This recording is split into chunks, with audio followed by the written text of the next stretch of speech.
원래는 17절까지인데요. 하다가 너무 많아져가지고 과감하게 반을 잘랐습니다. 네, 함께 말씀을 나눠보겠습니다. 인류는 주어진 상황을 보고 수많은 생각들을 통해서 발전해 왔습니다. 그러니까 생각하지 않았다면, 사람이 사유하는 것이 없었다면 우리가 지금 누리고 있는 이런 문명과 문화, 이런 사회는 지금 볼 수가 없었겠죠. 여기서 생각이라고 하는 것은 우리가 아는 것처럼 눈에 잡히지 않지만 우리의 뇌의 여러 가지 작용으로 인해서 상상하고 생각되어지는, 그려지는 것들입니다. 그거는 보이는 것이 아니라 하여도 여러 생각들을 통해서 사람들은 그 보이지 않는 것들을 보게 되고, 그 보던 것이, 상상하던 것이 실제가 되며 지금에까지 우리가 이루어주는 거죠. 그래서 어떻게 보면 올바르게 생각하는 것은 사람을 더 사람답게 하고, 그리고 사람이 더 윤택하게 하고, 사람이 더 풍성하게 하게 하는 중요한 순기능을 가지고 있는 것 같아요. 그러나 올바른 생각만 있는 것은 아니겠죠. 잘못된 생각은 우리의 삶을 피폐하게 하고 우리의 삶을 망가뜨리기도 합니다. 그래서 요즘에 한 몇 년 동안 계속 인문학 열풍이지 않습니까? 사람들이 인문학에 대해서 열광하고 배우려고 하고 강연도 듣고 책도 읽습니다. 하지만 어떻게 보면 지금 갖고 있는 인문학에 대한 자세는 어떤 지식적인 측면에서 무언가를 더 알기 위한, 그러니까 교양을 높이기 위한 수단으로서 쓰지만, 인문학이라고 하는 것의 진정한 의미는 바로 그 사람을 사랑하고 사람을 존중하고 사람이 어떤 존재인지를 알고자 하는 그러한 기점에서부터 출발하는 것이기 때문에, 사람에 대한 존엄과 그를 사랑하는 마음 없이는 올바른 인문학이 이루어질 수 없다고 볼 수 있는 것이죠. 더욱이 지금까지 살아남은 수많은 고전이라고 하는 것들은 인류가 수백 년, 수천 년의 시간을 거쳐가면서 모든 세대의 사람들이 생각하여도 이것은 사람들에게 정말 필요하고 정말 옳은 것이구나 라고 하는 것들이 지금의 고전들로 남아 있습니다. 그러면 이 사람에 대한 생각을 가지고 있는 옛날 사람들, 지금까지 받아들여지는 수많은 지혜자들에 의해서 나오는 글귀나 또 그들의 이야기를 듣고 생각해 보는 건 너무너무 중요하죠. 제가 한문은 잘 모르는데, 그런데 이 논어에서 너무 마음에 드는 글귀가 있어서 외우고 있는 것이 하나 있습니다. 이 논어 위정편에 보면 자왈, 예, 고리타분하네요. 그렇지만 하기불사 증망이라 그랬고 사이불학즉태라 그랬습니다. 그러니까 이게 무슨 의미냐면, 배우기만 하고 생각하지 않으면 어리석어지고 생각만 하고 배우지 않으면 위태로워진다, 이런 의미예요. 이게 이 단순한 한 구절에 정말 놀라운 뜻이 담겨져 있지 않습니까?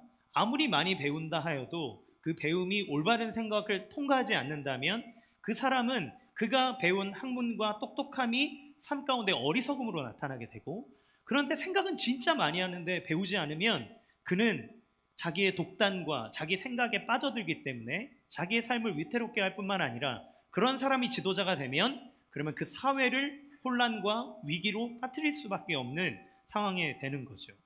무엇을 얘기하나요? 우리의 삶 속에서 배우는 것이 너무너무나 중요하되, 그 배움은 올바른 생각을 통과해내지 않으면 그러면 우리의 삶 속에 참된 열매로 맺어지기 어렵다라고 하는 것을 보여줍니다. 여러분, 우리가 신앙생활을 하는 데에 있어서 우리는 이 신앙생활이라고 하는 것에 대해 얼마나 많은 생각과 깊은 사색을 가지고 임하고 계시나요? 하나님은 혹시 여러분은 어떤 공식에 따라서 A는 B다라고 하는 그 한 가지 공식에만 매여서 신앙생활을 하고 있지는 않으신지요? 하나님께서 인간에게, 우리들에게 역사하실 때 하나님의 말씀으로서 역사합니다. 말씀은 그저 우리에게 다가왔을 때 하나님께서 그것을 지키라고 하시지만, 또 한편으로는 뭐라고 얘기하냐면 묵상하라고 하세요. 그것을 마음에 담아라. 그것은 무슨 이야기입니까? 그것이 무슨 뜻인지, 하나님이 어떤 의도를 가지고 우리에게 이것을 얘기하는지 너희들이 깨달아 알으라고 하고, 성령의 하시는 역할은 그 말씀을 우리에게 빛으로 조명하여 주사 하나님이 가지고 계신 뜻이 무엇인지를 우리로 하여금 알게 하는 거죠. 그래서 성경은 몇천 년 전에 쓰여져 있는 것이지만 지금도 우리의 삶 가운데 살아 역사할 수 있는 이유는, 하나님께서 그 모든 것들을 통해 모든 인류의 삶 가운데 가장 핵심적인 진리로서 우리에게 역사하도록 하신 방법이 하나님의 말씀을 통해 역사하시는 거라는 거예요. 따라서 우리에게 주어주신 하나님의 말씀을 읽어야 하고 그것을 묵상하고 끝없이 생각함으로써 우리의 삶 속에 이 말씀이 어떻게 적용되고 어떻게 열매 맺어야 하는가라고 하는 것을 아는 것은 너무너무 중요한 일이겠죠. 여러분, 하나님께서 우리를 구원하시고 난 다음에 왜 이 땅에 두셨을까요? 우리의 목적이 천국이라면 우리가 예수님을 믿는 순간 몸에 빛이 막 나면서 하늘나라로 이렇게 싹 들어 올려져 가면 그럼 전부 다 믿을 것 같고, 그렇죠? 그러면 가시적이고 얼마나 좋습니까? 여기 이 땅에서 막 믿음의 싸움을 싸우니 뭐 신앙이 흔들리니 이런 일 없이 살아갈 수 있잖아요. 그럼에도 불구하고 예수를 믿어 구원을 받은 사람이 곧바로 하늘나라로 들려 올려지는 것이 아니라 하나님은 이 땅에 그 인간의 수명의 삶을 살도록 하셨다는 것은 매우 의미가 있습니다. 단지 구원을 얻는다는 건 우리가 천국, 가장 평안한 곳, 근심 걱정 없는 것으로 들어 올려지는 한 사건이 아니라 하나님이 우리를 창조하셔서 하나님의 형상으로 만드신 그것을 회복하고 하나님의 자녀로서 하나님과 같은 생각, 하나님과 같은 마음, 하나님과 같은 향한 것을, 비전을 바라보며 살아가도록 하는 것, 그것이 구원의 시작이고 구원의 끝입니다. 그러니까 내가 천국에 올라가서 구원의 끝이 아니라 천국에 갔다는 것은 내가 하나님과 같은 영원하고 아름다운 형상으로 변모되어지는 것을 얘기하죠. 따라서 우리는 이 인생을 살아가며 하나님의 말씀에 따라 점점 그리스도 예수를 닮아가는 성화의 과정을 거치게 됩니다. 자, 그러면 하나님이 우리로 하여금 우리가 이 땅에 사는 것은 그냥 덜러덩 남겨져 있는 것이 아니라 하나님의 뜻에 의해서 하나님이 우리를 이곳에 남겨두시고 살아가게 하신 겁니다. 그러면 우리는 고민해야죠. 생각해야 됩니다. 나는 이 세상에서 어떻게 살 것인가? 나는 이 세상에서 하나님의 구원받은 자녀로서 어떻게 살아야 할 것인가 라고 하는 고민이 하나님 말씀 안에서 분명하게 이루어지는 것이 너무너무 중요한 거죠. 자, 이 질문 안에서 오늘 다니엘의 말씀을 함께 보고자 합니다. 지난주에는 느부갓네살에 의해서 공격당한 남유다와 그 일로 인해 포로로 잡혀간 시대적인 배경, 그것은 하나님이 허락하신 일이었고 하나님은 그들을 그냥 포로로 보내셨을 뿐만 아니라 하나님 자신도 포로의 신분으로 그 바벨론 땅으로 가셨다라고 제가 말씀을 드렸습니다. 그 포로 중에는 오늘 이 다니엘서를 쓴 다니엘과 3명의 친구들이 있지요. 자, 이들은 하나님의 자녀로서 하나님의 백성으로서 바벨론이라고 하는 가장 세속화된 도시에서 어떻게 살게 될까요?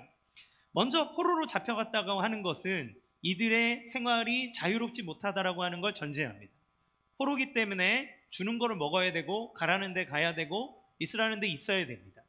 하라고 하는 일을 해야 됩니다. 그들에게 선택권은 없습니다. 그렇죠? 그런데 정말 다행히게도 이 바벨론이라고 하는 나라는 정책상 그 민족의 어떤 문화들을 수용하고 인정해주는 정책을 펴요. 그 앞에 있었던 아시리아라고 하는 국가는 그 아주 잔인무도하기로 유명해서 그 나라 하나를 아예 파괴하고 민족을 막 말살시켜버리거든요.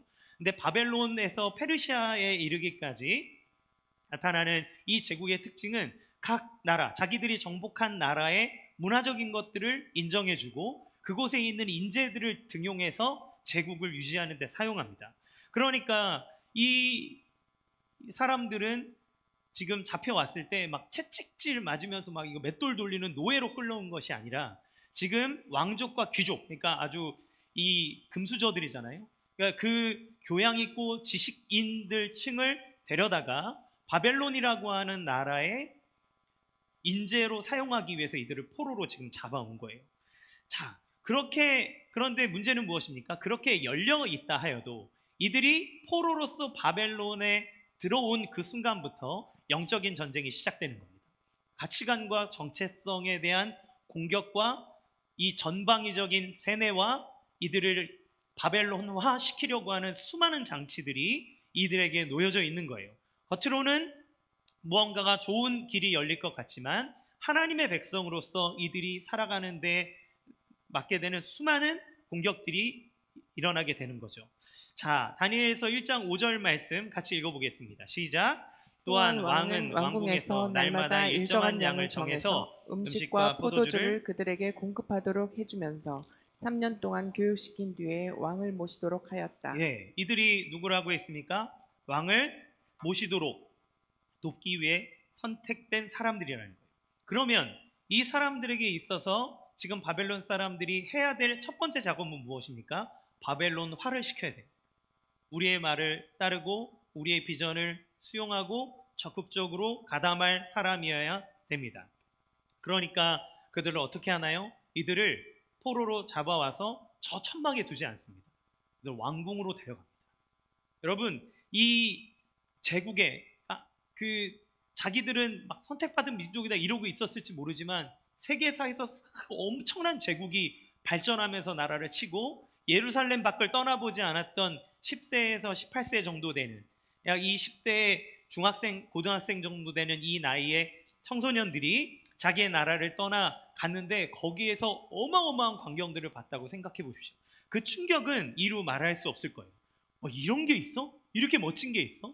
제가 이런 시각적인 충격을 언제 받았냐면 제가 신혼여행을 이제 유럽을 아내랑 갔었는데 이탈리아에서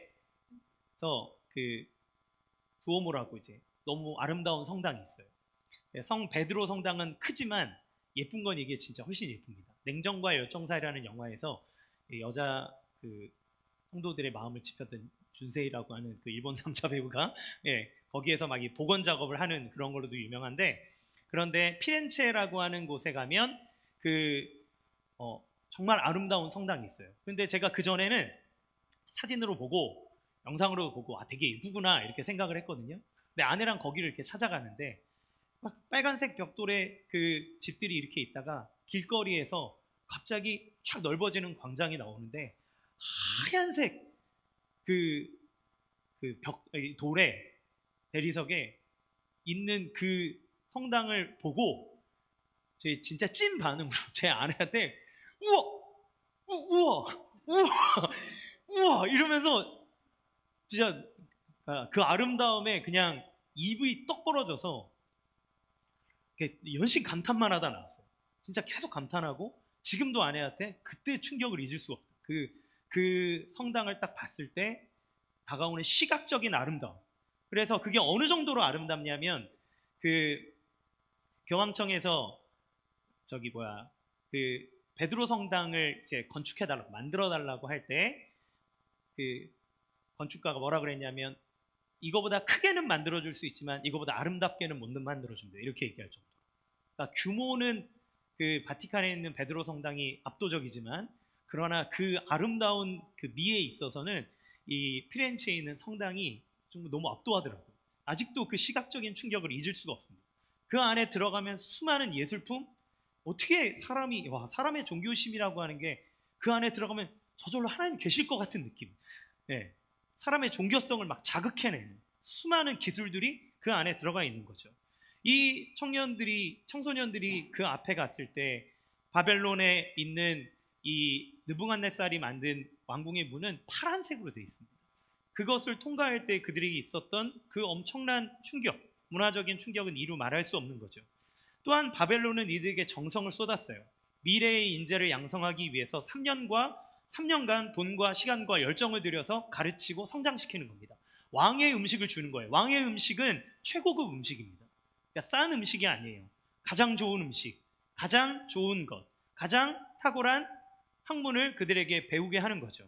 그러면 이 청소년들의 마음에 뭐가 있겠습니까? 이제 너희들은 이 왕을 위해서 세워지게 될 것이다. 그러면 나에게 주어질 권세, 내가 앞으로 더 멋지게 나아가게 될 어떤 기회가 주어져 있는 것이기 때문에 어쩌면 자기 자신에 대한 우월의식과 자긍심이 생기도록 만드는 그 과정 가운데 있는 거죠.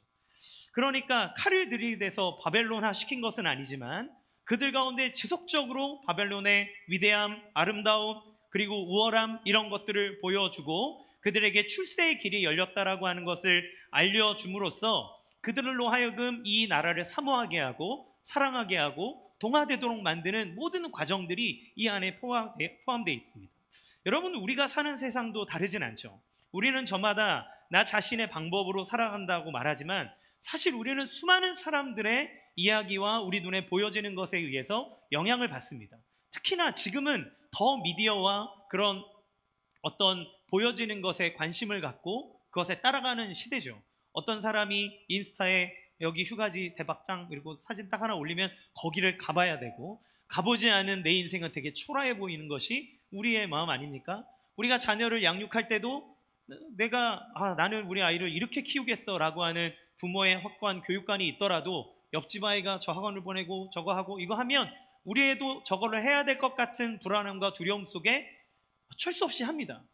저희가 이제 물론 사람들이 많이 선호하고 하는 거는 이유가 있긴 있더라고요. 저희가 이제 아기가 어려서 한동안 아기용품을 많이 이제 사고 쓰는데 그 앞에 국민자 들어간 거는 다 좋긴 하더라고요. 사람들이 많이 쓰는 건 뭐 국민유모차, 국민 뭐 다 이런 거 붙거든요. 국민문. 그러면 그 국민자 붙은 거는 많은 사람들이 썼다는 얘기인데 그건 좋긴 좋더라고요. 그런데 우리가 그것을 하는 데 있어서 어쩌면 이게 진짜 필요한가? 내가 이 길을 걸어가는 게 맞는가?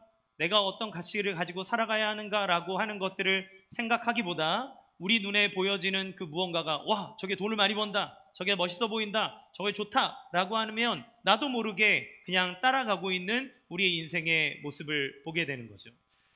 예수님은 넓은 문으로 가는 것은 진리에 있어서 넓은 문으로 가는 것은 멸망의 길이라고 했습니다. 진리는 오히려 사람들이 돌아보지 않는 좁은 문으로 가는 것이 진리 안에 있다라고 말합니다. 그러면 우리가 우리의 삶을 살아가면서 바벨론처럼 늘 세상은 우리에게 이런 것이 있다, 너 하나님 눈에 안 보이지? 우리가 너에게 보여줄 이렇게 수많은 것들이 있다라고 하며 세상의 가치와 세상의 논리와 세상의 방식으로 살아가도록 우리를 계속 유혹하고 있는 세상 속에서 우리가 살아가고 있다는 거예요. 그러면 우리가 하나님, 눈에 보이지 않는 하나님이지만 가장 근원적인 분에 대해서 배우지 않고 생각하지 않으면서 어떻게 올바로 살아갈 수 있겠습니까? 우리는 늘 살아가며 즉흥적이 될 수밖에 없고 그들이 이끄는 대로 우리의 삶의 패턴이 바뀔 수밖에 없는 것 같아요. 또 이들은 환관이 된 것으로 추정이 됩니다. 3절에 보면 환관장 아스브나스가 나오는데 포로를 통해서 제국을 안정화시키고 부강하게 하기 위한 최적화된 프로세스는 그들을 내시로 만든 거예요. 환관으로. 왜 그런가요? 거세를 당한 것이 환관 아닙니까? 그러면 거세를 당했기 때문에 이 사람들에게 있어서는 다음 세대를 낳을 수 있는 모든 그 근원이 다 말라버린 거예요. 그러면 어떻게 할 수 있습니까? 외국에 있는 인재를 들어 쓰더라도 그 세대까지만 써먹으면 되는 거예요. 그 다음 세대에 대한 걱정을 하지 않아도 됩니다. 한 세대만 써먹으면 돼요. 그래서 이 다니엘이 노년이 돼서도 홀로 살아가는 모습, 가족이 언급되지 않는 것을 볼 때 많은 학자들이 얘기하기를 다니엘이 그곳에서 환관으로 있었을 것이다 라고 추정합니다. 자, 그런데 문제는 무엇이냐면 이 사람들이 유대인이라는 거예요. 유대인은 율법에 뭐라고 되어 있냐면 거세당한 자는 부정한 자로 취급합니다. 그래서 그 사람들은 하나님의 거룩한 회 안으로 들어올 수가 없어요. 그럼 이 다니엘과 세 명의 친구들 끌려온 유대 청소년들이 지금 거세를 당한 겁니다. 그러면 어떤 문제가 생기나요? 나는 이제 여기에서 다시는 하나님의 거룩한 그 회의 앞으로 들어갈 수 없는 버림받은 존재처럼 여겨지는 거예요. 이 공동체로 돌아올 수 없도록 차단돼 버린 겁니다. 그러니까 이들이 생각할 때는 물리적으로도 거리적으로도 이 먼 곳까지 포로로 와 있을 뿐만 아니라 혈통적으로도 나는 이제 거룩한 하나님의 백성으로 받아들여질 수 없다라고 생각하게 만드는 거죠. 그래서 바벨론에 있던 그 유대인들이 다시 돌아가는 생각을 하지 못하게끔 완전히 바벨론화시켜서 너희는 너희가 아니고서는 받아들여질 곳이 없다라고 하는 상실감을 그들에게 주지 않았나 생각이 듭니다. 여러분, 우리가 신앙생활하며 겪는 고통은 무엇입니까? 자의에 의해서든 타의에 의해서든 내 육체와 생각이 오염됐을 때일 것입니다. 내가 예수님을 믿고 신앙생활을 하는데 내 삶을 보니까 나는 너무 막 더럽고 연약하고 부족한 것 같아. 나 같아도 내가 하나님이라도 하나님은 나를 구원하지 않을 것 같다. 이런 마음이 우리 안에 수없이 드리워지는 거죠. 수많은 잣대들이 나에게 손가락질하고 나를 평가하고 나를 비웃습니다. 거 봐, 너는 그렇게 사니까 이 공동체에서 받아들여지지 않는 거야. 너는 신앙적으로 실패한 인생이야. 우리가 좋아하지 않으니까 너도 하나님 앞에서 그렇게 사랑받지 못할 거야. 이런 마음을 우리로 하여금 계속 갖게 만드는 것이 사단의 전략이죠. 존귀하지 못하다고, 내가 정말 신앙의 사람으로 하나님의 사랑을 받는 자인가? 라고 하는 의심이 들게 만드는 것이 세상과 이 사단의 방식입니다. 제 친구 중에 중학교 때까지 저와 함께 아주 열심히 신앙생활을 했던 친구가 있어요. 그런데 고등학교를 진학할 때 저는 이제 보통 가는 것처럼 인문계를 갔고 그 친구는 이제 상고로 진학을 했습니다. 근데 고등학교를 들어가더니 이제 한 6개월 지나고 난 다음부터 교회를 안 나오기 시작했어요. 한동안 연락도 안 되고 보이지 않았습니다. 근데 어느 날 제가 군대를 제대할 때쯤 이 친구가 교회를 왔어요. 교회를 와서 예배드리고 너무 잘 왔다. 제가 이제부터 야 교회 좀 나와라. 계속 같이 신앙생활 하자. 이렇게 얘기했는데 화장실에서 그 친구가 저에게 물었습니다. 야 내가 갑자기 왜 나타나는지 알아? 이런 거예요. 아니 주님이 부르셨겠지 뭐. 그래서 잘 왔어. 딴 생각하지 말고 계속 나와. 이렇게 얘기했는데 내가 고등학교 들어가서 참 문란하게 살았다. 술, 담배 이거는 고등학교 때부터 늘 아예 불뜨고 살았고 청년이 돼서도 수많은 여자들과 잠자리를 하느라 자기 그 친구 말로는 100명이 넘는, 그러니까 자기 인생이 매일 술 먹고 여자들과 성적인 그런 것들을 즐기고 이거 계속 반복하며 살아왔는데 어느 날 내 인생이 지겹더라. 야 기쁘지도 않고 즐겁지도 않고 한심스러워서 그래서 나왔어. 야 그렇지 잘났어. 예배드리니까 너무 좋지. 근데 야 하나님이 날 받아줄까? 나같이 더러운 놈을 받아줄까? 나 같아도 안 받아줄 것 같아. 제가 그 친구를 설득하고 아니야 주님이 널 받아주실 거야. 주님이 너의 마음을 아실 거야. 그러나 그 이후로 그 친구는 다시 교회에 오지 않았습니다. 자기가 하나님을 믿었던 사람이지만 자기의 실수와 또 여러 가지 유혹에 의해서 자기의 삶이 버려진 것 같고 하나님 앞에 드려지지 못했다고 했을 때 자기에게 찾아오는 상실감. 교회라고 하는 아마 어르신께서 뭘 떨어뜨렸나 봅니다. 잘 들려서. 네. 그 모든 상황 속에서 내가 하나님 앞에 받아들여졌는가? 내가 사람들과의 관계 안에서 나는 이렇게 어려운데 하나님도 나를 사랑하시나?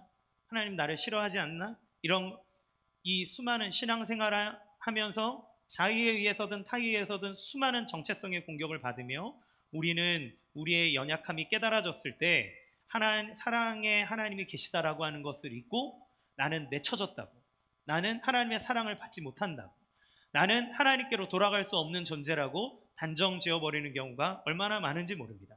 그러나 하나님은 육체적으로 경험이 있는 이들, 하나님의 전에 있는 예루살렘을 떠나 먼 타국, 우상을 섬기는 나라로 다가오는 이들에게 뭐라고 얘기하시냐면 얘들아 내가 예루살렘에만 있는 하나님이 아니라 너희와 함께 이 바벨론에 있는 하나님이야. 나는 너희를 위해서 이곳에 왔어. 우리가 지난주에 배웠던 것처럼 하나님이 성전의 기물을 바벨론으로 일부 넘기셨다는 것은 하나님이 함께 바벨론으로 왔다고 하는 이야기고 예레미야를 통하여서 내가 바벨론으로 함께 갈 것이니 너희는 그 나라로 가는 것을 주저하지 말라고 얘기하십니다. 그러면 이들은 약속의 땅을 떠나온 사람이고 신체적으로는 거세 땅에서 하나님께 받아들여질 수 없는 사람이라고 생각하지만 하나님은 그들과 함께 그곳에 계시고 내가 너에게 함께 하겠노라고 말씀하고 계시는 거죠. 이것이 우리가 세상에서 살아갈 때 가지고 있어야 될, 붙잡아야 될 중요한 진리요 복음입니다. 나를 구원하시고 이끄시는 하나님이 나를 사랑하시고 나와 함께 하신다는 것입니다. 예전에는 교회에 나와야 하나님과 교제할 수 있다고 생각했지만 내가 있는 모든 곳에서 하나님은 나와 함께하고 계시고 내가 가장 외롭고 슬프고 초라해지는 그 자리에 예수님은 십자가에 달리신 외롭고 초라하고 가장 비참한 모습으로 우리에게 오셔서 너의 가슴 아픔을 안다, 너의 버려짐을 내가 안다고 얘기하시는 것이 하나님의 마음이죠. 그러기에 우리는 이러한 우리 자신의 연약함에 매몰되어지고 우리의 삶에 다가오는 수많은 공격 안에 무릎 꿇기 이전에 하나님이 나에게 어떻게 말씀하고 계신지를 들어야 합니다. 주님은 너가 어떠한 모습이건 상관없이 나는 너와 함께하고 나는 너를 지지하고 나는 너를 위하여 나의 모든 것을 버릴 만큼 너를 사랑한다고 주님은 얘기하시는 거죠. 다니엘이 어떻게 그곳에서 버틸 수 있었을까요? 다니엘이 어떻게 살 수 있었을까요? 그것은 그 하나님의 말씀을 그가 알았고 그 하나님의 말씀을 가지고 생각하며 자기의 삶에 온전한 하나님의 백성으로서의 정체성을 가지고 살았기 때문입니다. 자, 그러면 이 믿음의 정체성을 가지고 이 바벨론이라고 하는 사회에서 이들은 어떻게 살기로 결정했을까요? 우리는 다니엘이 뜻을 정했다라고 생각하면 딱 한 가지를 생각합니다. 왕이 주는 음식을 거부해서 하나님에 대한 믿음을 지켰다. 그런데 사실은 그 앞에 다니엘이 음식을 거부하지만 그 앞에 더 많은 것들을 수용하는 모습을 봅니다. 그가 믿음 안에서 결정한 것들이 무엇을 수용했을까요? 첫 번째, 바벨론의 학문에 대해서 수용했습니다. 1장 3절에서 4절 같이 읽어보겠습니다. 시작. 왕이 환관장 아스푸나스에게 말하여 이스라엘 자손 중에서 왕족과 귀족 몇 사람 곧 흠이 없고 용모가 아름다우며 모든 지혜를 통찰하며 지식에 통달하며 학문에 익숙하여 왕궁에 설 만한 소년을 데려오게 하였고 그들에게 갈대아 사람의 학문과 언어를 가르치게 하였고. 이들이 모두 뭘 배웠습니까? 갈대아 사람의 학문과 언어를 배웠습니다. 그러니까 바벨론의 문화와 문명에 대해서 완전히 재교육을 시키는 거죠. 우리가 생각할 때 여기에 보면 그 바벨론에 있는 사람들을 박수, 무당 이런 식으로 표현하니까 미신, 무당 뭐 이런 사람으로 생각하는데 이 당시의 메소포타미아 지역의 문명은 고대 세계에서 가장 고도화된 과학적인 지식과 발달된 문명을 갖고 있는 최첨단의 나라입니다. 성경에서 박수무당이라고 표현된 이들은 당시 지금으로 말하면 천문학자를 얘기하는 거예요. 천문학자. 별을 보고 별을 관찰하던 사람입니다. 우리가 알고 있는 하늘에 있는 별자리의 시작은 바벨론에 있는 유목민 중에 셈족에 있는 유목민에 의해서 시작됐다고 해요. 그리고 바벨론 제국은 그런 수많은 사람들의 이야기들을 그리고 연구들을 모아서 집대성하고 체계에 만든 것이 이 바벨론에 있는 천문학자들의 업적입니다. BC 3000년경에 태양과 행성의 이 길을 지나는 길목인 황도 12도라고 하는 별자리들을 그때부터 알고 있었고 그것이 그리스로 넘어가면서 그리스에서 그 수많은 별자리들의 자기들의 신과 동물 이름들을 이렇게 붙이면서 우리가 알고 있는 뭐 그 이후에 조금씩 수정이 되지만 그러한 천문학의 발달이 이들에게 있었던 거죠. 지금도 우리가 음력을 보면 기가 막히게 날짜들 맞지 않습니까? 네. 딱 더운데 이게 딱 지나고 나면 선선해지고 이런 것들 그게 그냥 허황된 이야기 같지만 수많은 사람들의 생활과 삶의 패턴 안에서 나오는 지혜로 만들어진 상당히 과학적인 거라는 것을 알 수 있어요. 따라서 이 바벨론의 천문학이라고 하는 것은 한 1500년 정도의 데이터들이 축적된 당시에 가장 고도로 발달된 과학이고 지금으로 따지면 빅데이터와 같은 역할을 하는 거죠. 그러게 권력 있는 사람들만이 그것을 소유할 수 있고 천문학자들을 통해서 그 별자리들과 하늘의 기운을 아는 것은 그 당시에 권력이고 돈이고 명예를 가져다주는 가장 중요한 길입니다. 이거를 지금 다니엘과 유대 그 청소년들이 배우고 있는 거예요. 그런데 이 문제가 무엇이냐면 그 안에는 단지 별자리에 대한 이야기만 있는 게 아니라 그것이 이 바벨론이 갖고 있는 종교와 같이 혼합돼서 나옵니다. 그러니까 종교적인 어떤 우상의 사상들과 함께 과학적인 근거들로 이렇게 뒷받침돼 짬뽕이 되어 있는 거죠. 그러니까 유대인과 근본적으로 다른 종교. 유대인들은 유일신 한 분 하나님만을 섬기고 있는데 여러 막 그 잡신들의 이름을 섞어가며 그런 다른 종교적인 문화적인 세계관으로 가득한 것을 배웠다는 거예요. 여러분, 그러면 이들이 이것을 배우는 것은 하나님의 뜻인가요? 하나님의 뜻이라고 얘기합니다. 이들에게 하나님은 어떻게 하셨을까요? 다니엘서 1장 17절 같이 읽어보겠습니다. 시작. 하나님이 내 소년에게 학문을 주시고 모든 서적을 깨닫게 하시고 지혜를 주셨으니 다니엘은 또 모든 환상과 꿈을 깨달아 알더라. 예, 뭐라고 하십니까? 하나님이 지혜를 주셔서 그 모든 서적을 깨닫게 하십니다. 그러니까 하나님이 그들이 그 학문을 배우고 공부하는 것을 지지하셨다는 거예요. 그뿐만 아니라 다니엘에게는 더 심오한 것들을 알게 해주셔서 그 영역의 너머에 있는 하나님의 뜻을 아는 영적인 지혜까지 주셨다는 것을 알게 되죠. 두 번째, 이들은 자기의 이름을 바꾸는 것을 수용했습니다. 다니엘서 1장 6절 7절 같이 읽겠습니다. 시작. 그들 가운데는 유다 자손 곧 다니엘과 하나냐와 미사엘과 아사랴가 있었더니 환관장이 그들의 이름을 고쳐 다니엘은 벨드사살이라 하고 하나냐는 사드락이라 하고 미사엘은 메삭이라 하고 아사랴는 아벳느고라 하였더라. 예전에는 주어진 이름으로 그냥 개똥아 그래도 개똥이로 살았잖아요. 그렇지만 요즘은 이름이 마음에 안 들면 가서 개명하고 이런 것도 많이 합니다. 그리고 연예인들 보면 본명이 촌스러워서 예명, 활동명을 따로 쓰기도 하잖아요. 그러니까 지금은 이름을 바꾸는 것에 대해서 이제 큰 거부감을 느끼거나 이제 의미를 두지 않는 것처럼 보이지만, 그럼에도 불구하고 우리나라 사람들이 갖고 있는 이름에 대한 그 신앙과 개념은 아주 큽니다. 그래서 연예인들도 보면 자기 이름을 이렇게 활동명을 바꿨더니 그 다음부터 대박이 터졌다. 그래서 장명소 가서 지었는데 그 예명이 딱 자기 이름을 딱 바꾸는 순간 그 다음부터 재물운이 열려가지고 막 그 다음부터 자기가 광고도 들어오고 돈이 들어오고 있다. 이런 얘기들을 간증 아닌 간증을 TV에서 심심치 않게 봅니다. 여러분, 지금도 사람들이 사주팔자나 이런 것들을 보면서 이름을 막 바꾸려고 하고 그걸 통해서 조금이라도 잘 되려고 하는 애를 쓰는데, 과거에 있었던 사람에게 이름은 어떤 의미일까요? 그것은 자기의 존재입니다. 자기의 핏줄이고 자기의 존재의 근거입니다.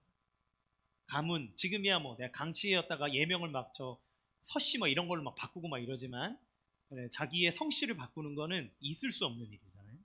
그런데 그것처럼 유대인에게 있어서도 이름은 너무너무 중요합니다. 왜요? 그 이름 안에는 그의 신앙과 하나님에 대한 약속과 그 모든 것이 다 담겨져 있기 때문에 그래요. 그래서 이스라엘 백성들의 이름에는 대부분 하나님의 백성으로서의 정체성을 담고 있고 하나님에 대한 이야기들이 거기에 다 들어가 있습니다. 그런데 그들에게 바벨론식 이름을 갖게 하는 거예요.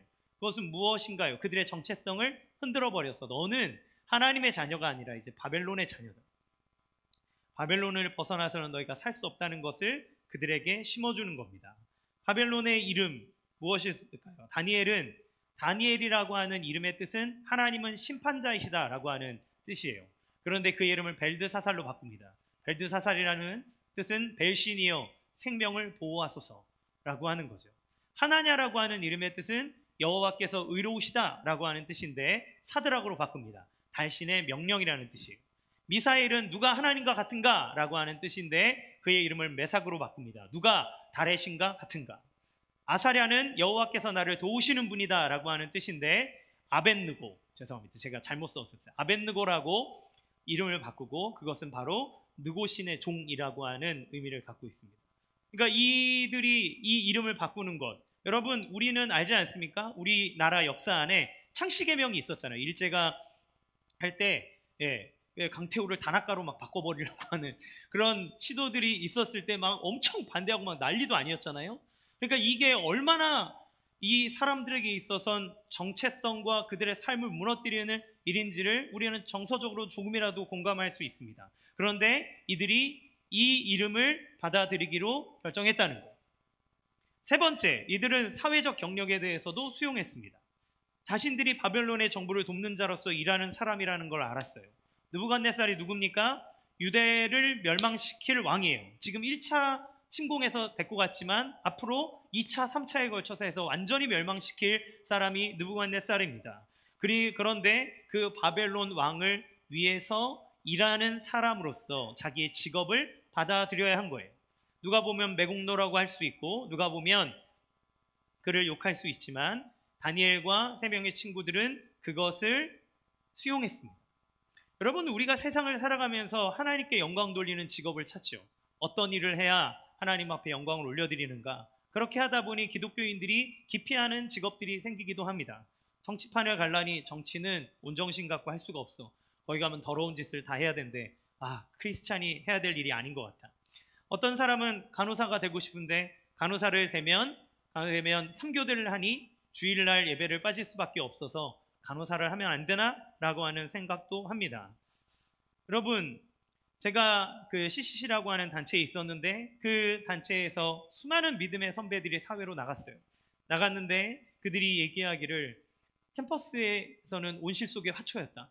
내가 세상에 나가서 직접 사회에서 뛰어보니 수많은 믿음의 시험과 고통 속에서 내가 하나님 말씀을 지키며 살아가기 너무 힘들더라. 특별히 금융권의 일을 하던 한 선배가 얘기하기를 펀드 매니저 이런 걸 했는데 여기에서 하나님 말씀대로 하면 망해.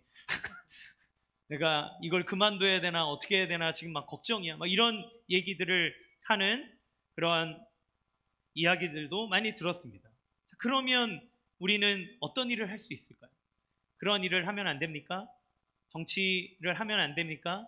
우리는 금융권에서 일을 하면 안 됩니까? 주일날 예배를 빠지게 되니 우리는 간호사나 군인이나 이런 것들을 하면 안 됩니까?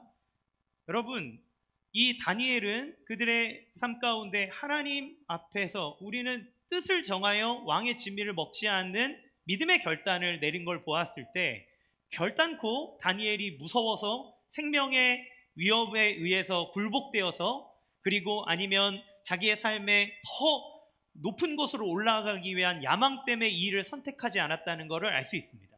뒤에 보면 다니엘은 하나님에 대한 신앙이 부딪힐 때마다 사자굴에 떨어져도 왕의 명령을 지키지 않았고 그의 3명의 친구들은 금신상에 절하라고 하는 일들에 대해서 내가 죽으면 죽었지 거기에 절하지 못하겠습니다라고 하는 믿음의 선언을 합니다. 그러면 이들의 결정은 단지 더 높은 곳으로 출세하기 위한 결정도 아니고 그리고 무서워서 어쩔 수 없이 내린 결정도 아니라 비록 포로였지만 하나님의 자녀로서 기꺼이 이것들을 수용했다라고 우리는 볼 수 있어요.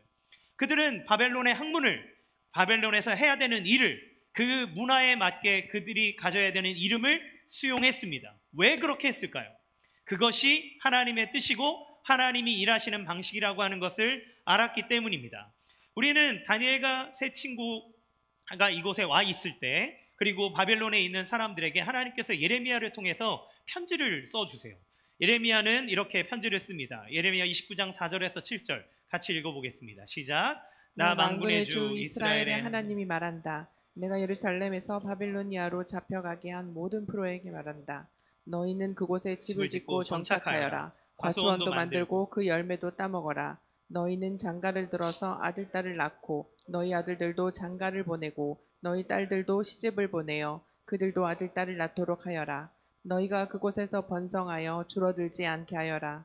또 너희는 내가 사로잡혀 가게 한 그 성읍이 평안을 누리도록 하고 그 성읍이 번영하도록 나 주에게 기도하여라. 그 성읍이 평안해야 너희도 평안할 것이기 때문이다. 아멘.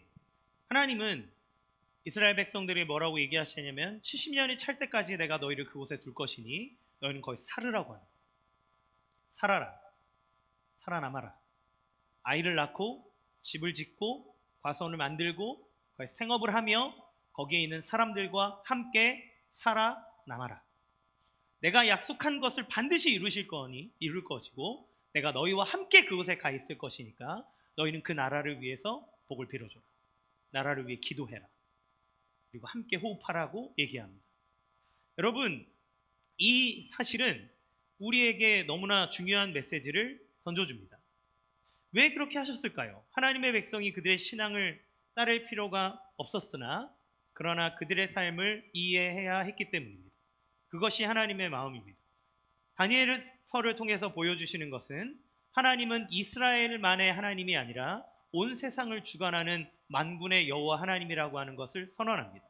그래서 하나님은 예루살렘에만 계신 것이 아니라 바벨론에도 계시고 전 우주를 통치하고 다스리는 것이 하나님의 뜻이라고 하는 거예요. 따라서 하나님의 백성이 거룩하게 구별되어서 살아가야 한다는 것은 단지 따로 떨어져서 우리끼리 살라고 하는 것이 아니라 하나님의 마음과 하나님의 생각을 가지고서 그 땅에서 하나님의 마음으로 그 세상을 이해하고 그 세상을 품으라는 겁니다. 그리고 하나님의 자녀로서 세상에서 하나님의 구원의 빛, 복음의 빛이 드러나도록 너희가 그곳에 있으라고 얘기하는 거예요. 이것은 세상 속에 살아가는 우리에게 분명한 메시지를 전해줍니다. 우리는 오직 성경에 대한 진리와 성경에 대한 말씀을 근거로 해서 살아갑니다. 그러나 성경만 알아서는 안 됩니다. 하나님이 우리에게 성경을 주셔서 하나님의 말씀의 진리를 깨닫게 했다면 우리는 그 말씀을 통해 하나님의 마음을 알고 내가 하나님 앞에 받아들여진 그리스도 예수로 말미암아 하나님의 품에 안긴 하나님의 자녀임을 분명히 알고 그 이후에 우리는 세상으로 가서 세상의 사람들의 학문을 배우고 그들의 문화를 배우고 그들과 함께 호흡하고 함께 살아가도록 우리를 보내셨다는 거예요. 교회는 하나님의 이름으로 모인 사람들의 모임과 동시에 세상으로 파송된 자들의 모임입니다. 교회는 산에 있지 않습니다. 교회는 세상 안에 있습니다. 주거지역 가장 가까운 곳, 사람들이 모이는 그곳에 있습니다. 왜요? 교회는 우리들끼리 하나님의 나라의 왕국으로서 공동체에 이루어서 우리들끼리 희희낙낙 좋으라고 만들어주신 것이 아니라 그 공동체의 모임을 통해 하나님의 나라의 백성으로서의 정체성을 분명히 깨닫고 그리고 그곳에서 사람들과 함께 호흡하며 하나님의 빛을 생명을 전하라고 우리를 보내셨기 때문에 그래요. 하지만 분명히 알아야 되는 사실은 무엇입니까? 다니엘이 그들의 학문을 배웠고 그들의 이름을 가졌고 그들의 일을 했지만 그러나 다니엘 스스로가 그 바벨론의 신을 믿지도 않았고 그곳의 문화에 동화되지 않았다라고 하는 것을 알 수 있습니다. 그는 끝까지 하나님만을 섬겼고 끝까지 하나님 안에서 하나님의 자녀로서의 정체성을 지키며 살았다는 거예요. 그래서 그는 그냥 율법을 달달달 외우는 것으로 끝난 것이 아니라 하나님의 말씀으로서 바벨론의 학문을 비판할 수 있고 비평할 수 있고 그 시대를 판단할 수 있는 영적인 성숙함을 하나님이 주셨다라고 하는 걸 알 수 있어요. 그에게 지혜를 주셔서 깨닫게 하신 것은 단지 100점 맞는 공부가 아니라 그것이 옳고 그름을 판단하고 무엇을 따르며 살아가야 될지 아는 지혜를 주셨다라고 볼 수 있습니다. 이 부분을 생각할 때 여러분 우리의 자녀들을 어떻게 교육해야 할까요? 우리의 자녀들을 어떻게 믿음으로 자라게 할 수 있을까요? 저도 저의 자녀가 어리고 이 아이가 한 살 한 살 먹어갈 때마다 아이에 대한 교육에 대해서 수많은 고민을 하게 됩니다. 세상에 흉악하고 너무 막 좋지 않으니 이 모든 것으로부터 차단하고 싶고 보지 못하게 하고 싶고 좀 더 거룩하게 순수하게 자라났으면 좋겠다는 마음이 들지만 그러나 이 아이들은 언제고 자라서 세상과 맞닿아질 때가 반드시 있을 겁니다. 그러면 교회 안에서만 아니면 우리가 성경의 진리를 가르치는 것 하나로만 그 아이들을 무장시키고 가르치는 것은 너무너무 중요합니다. 그러나 그것을 뛰어넘어서 그들이 하나님의 말씀으로서 세상을 판단할 줄 알고 그 세상의 문화들을 함께 배우되 그 안에서 하나님의 빛을 드러내는 존재로 만들어야 되지 않겠습니까? 우리가 그런 부분에 있어서 대안학교를 가기도 하고 신앙의 교육을 힘쓰기도 하고 많은 부분들에 애써야 하지만 그것으로 안심해서는 안 될 것입니다. 제가 이 말씀을 묵상하면서 제 자신에 대해서 되게 많이 반성하고 회개하는 부분이 생긴 것 같습니다. 우리 아이들에게 가르쳐야 할 것은 가로막고 보지 못하게 하고 그냥 우리가 원하는 것만 보게 하는 것이 아니라 그들로 하여금 충분히 사고하고 올바른 것을 결정할 수 있는 힘을 길러주는 겁니다. 다니엘이 하나님의 말씀 안에서 자기의 정체성을 깨닫고 그래서 바벨론의 수많은 선진 문물들을 배웠음에도 불구하고 그가 꺾이지 않을 수 있었던 것은 그가 어려서부터 배웠던 하나님의 말씀과 그것을 사고하고 생각하며 자기의 삶 가운데 어떻게 그것을 이루어낼까 하는 수많은 고민 속에서 나온 결과물이라고 생각이 되어집니다. 성경은 우리를 가르치고 지혜롭게 합니다. 그래서 성경을 들고 산으로 가는 것이 아니라 성경을 들고 세상으로 가야 하는 것이에요. 복음은 어지러운 세상 가운데에서야 비로소 진정한 힘을 보여주는 하나님의 능력이 될 것이기 때문에 그렇습니다. 그러면 여러분 우리는 어떻게 살아야 합니까? 우리는 교회에 모여서 함께 예배하고 하나님 앞에 섬으로써 우리가 그리스도 예수 안에서 하나님 앞에 받아들여진 바 된 하나님의 자녀요 하나님의 백성임을 확인받아야 합니다. 매일 여러분의 말씀을 읽고 묵상하는 시간을 통해서 하나님께서 여러분에게 주시는 음성과 메시지를 들어야 합니다. 그리고 거기에서 끝나는 것이 아니라 우리는 그 말씀의 빛을 들고 여러분이 있는 직장으로, 공부하는 학교로, 내가 만나는 사람의 현장으로, 아이를 육아하는 육아의 현장으로 가야 하는 거예요. 내가 왜 여기에 있는가를 생각해 봐야 합니다. 그렇지 않으면 우리는 그 시간을 모면하는 것으로 내가 왜 여기서 일하는지, 내가 왜 공부해야 되는지, 왜 내가 이것을 열심으로 살아내야 하는지, 결과를 내야 되는지 알지 못한 채 사람들이 진급하고 하니까 나도 저 나이 때는 이만큼 진급해야 연봉이 이만큼 오르고 이만큼 해서 애를 학교 보내고 그렇게 사는 거예요. 하나님은 우리를 그렇게 부르지 않았습니다. 여러분 유명해지십시오. 부자가 되십시오. 여러분 결과물을 내십시오. 그러나 그냥 하지 마시고 하나님의 자녀로서 내가 어떻게 이 땅의 삶을 살아나야 될지를 고민하며 하십시오. 수용할 것은 수용하되 거룩하게 구별해야 될 것은 구별하며 하나님 앞에 정직하게 성실하게 살아가시기를 바랍니다. 그러면 그 사람을 통해 하나님은 하나님의 영광을 드러낼 거예요. 말씀을 맺겠습니다. 예수님이 오셨을 때 첫 번째 공격은 정체성에 대한 공격이었어요. 마귀는 배고픈 예수님에게 네가 하나님의 아들이거든 이 돌이 떡이 되게 해서 만들어 먹어서 하나님의 아들임을 증명해내라고 얘기합니다. 예수님에게 와서 너가 하나님의 아들이거든 이 높은 곳에서 뛰어내려봐라. 그러면 안 죽을 거다. 너가 하나님의 아들이라면 증명해봐라 하고 얘기합니다. 그것이 안 되자 나중에 이 세상의 아름다운 것들을 다 보여주면서 찬란하지 멋있지 나에게 절해봐. 그럼 이거를 다 너에게 줄게 라고 보여지는 것으로 예수님을 공격합니다. 그때 예수님은 어떻게 하시니까? 예수님은 증명하지 않습니다. 왜요? 증명할 필요가 없기 때문입니다. 그는 하나님의 아들로서 자기의 정체성을 분명히 하셨습니다. 하나님의 사랑받는 자요, 하나님의 사명을 인류를 구원하는 일로 인해서 이 땅에 오셨음을 분명히 아셨기 때문에 그것에 의해서 증명할 필요가 없었습니다. 세상은 우리에게 증명하라고 얘기하지만 여러분 증명하실 필요가 없습니다. 왜냐하면 예수님이 여러분을 위해 죽기까지 사랑하시고 여러분을 위해 이 땅에 오셨다고 성경이 선언하고 있기 때문에 그렇습니다. 여러분은 하나님의 자녀요, 하나님의 사랑받는 백성입니다. 아직 예수 그리스도를 나의 구원자, 나의 하나님으로 영접하지 않으셨다면 여러분을 부르시는 그 예수님의 응답, 여러분을 자녀 삼아 하나님의 가장 거룩한 자로 행복하며 풍성하게 살아가고자 하도록 이끄시는 그 예수님의 부르심에 응답하시기 바랍니다.